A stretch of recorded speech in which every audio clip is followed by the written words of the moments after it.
اعوذ باللہ من الشیطان الرجیم بسم اللہ الرحمن الرحیم۔ سورہ انبیاء کی ابتدائی آیت پڑھ رہا ہوں۔ سورہ انبیاء مکہ مکرمہ میں نازل ہوئی ہے۔ اس میں 112 آیتیں اور 7 رکوع ہیں۔ نازل ہونے کے اعتبار سے 73ویں نمبر پر ہے، لیکن تلاوت کے اعتبار سے 21ویں نمبر پر ہے، اور سورہ ابراہیم کے بعد نازل ہوئی ہے۔ اقترب للناس حسابهم وهم في غفلة معرضون۔ لوگوں کے لیے ان کا حساب نزدیک آ پہنچا اور وہ غفلت میں پڑے ہوئے منہ پھیر رہے ہیں۔ ما یاتیہم من ذکر من ربہم محدث الا استمعوه وهم یلعبون۔ ان کے رب کی طرف سے جو بھی نئی نصیحت ان کے پاس آتی ہے وہ اس کو ہنسی کرتے ہوئے سنتے ہیں۔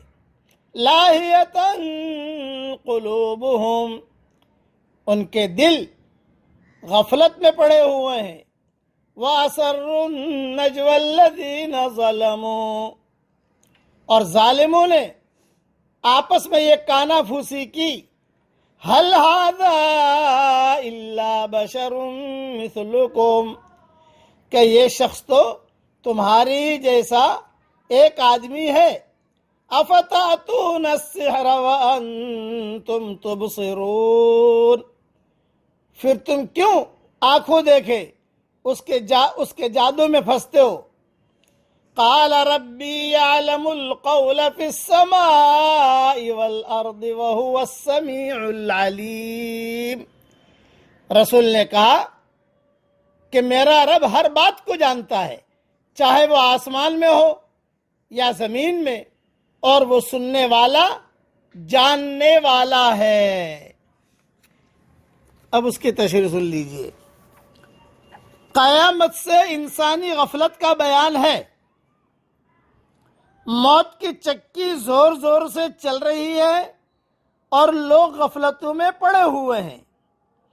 اللہ جل جلالہ عما نوالہ لوگوں کو متنبہ فرما رہے ہیں کہ قیامت قریب آ گئی ہے، پھر بھی لوگوں کی غفلت میں کمی نہیں آئی، نہ وہ اس کے لیے کوئی تیاری کر رہے ہیں جو انہیں کام آئے، بلکہ دنیا میں پھنسے ہوئے ہیں اور ایسے مشغول اور منہمک ہو رہے ہیں کہ قیامت سے بالکل غافل ہو گئے۔ جیسا اور آیت میں اللہ تعالیٰ فرماتے ہیں، اتا امر اللہ فلا تستعجلوہ، امر ربانی آ گیا، اب کیوں جلدی مچا رہے ہو۔ دوسری آیت میں فرمایا گیا، اقتربت الساعۃ وانشق القمر، قیامت قریب آ گئی اور چاند پھٹ گیا۔ اس پر جو ہے ایک حدیث بھی سن لیجئے۔ حضرت عامر ابن ربیعہ کے یہاں رضی اللہ تعالیٰ عنہ کے یہاں ایک صاحب مہمان بن کے آئے، انہوں نے بڑے اکرام اور احترام سے انہیں اپنے یہاں اتارا اور ان کے بارے میں رسول اللہ صلی اللہ علیہ وسلم سے بھی سفارش کی۔